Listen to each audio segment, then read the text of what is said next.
ঢাকার একটি আসনে, ঢাকা 15 আসনে ইমাম মুয়াজ্জিনদেরকে খামে করে টাকা পাঠানো হচ্ছে। নির্বাচন আচরণ বিধি স্পষ্টভাবে লঙ্ঘন করে ঘুষ দিয়ে মানুষের ভোট কেনার চেষ্টা করা হচ্ছে। আমরা নির্বাচন কমিশন এবং সরকারকে আহ্বান জানাতে চাই, এই ধরনের প্রার্থীদের বিরুদ্ধে ব্যবস্থা গ্রহণ করুন, পক্ষপাতিত্বমূলক আচরণ করবেন না।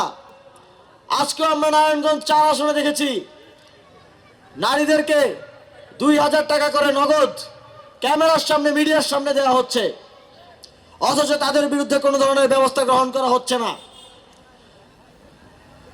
আমরা বাংলাদেশের জনগণকে বলতে চাই, আপনারা যদি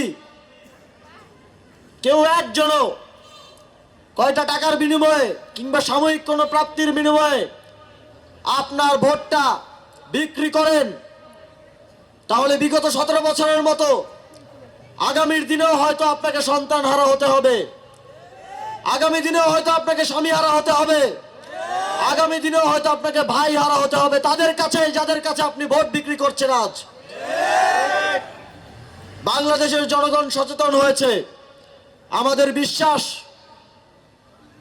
তারা যদি কারো থেকে টাকা নেয়ও, ভোটটা ন্যায় ও ইনসাফের পক্ষে দিবে। আমরা দেখছি তারা যেখানে ভোটের জন্য যা প্রতিশ্রুতি দেওয়া প্রয়োজন, সেটা বাস্তবিক হোক কিংবা অলৌকিক হোক দিয়ে যাচ্ছেন।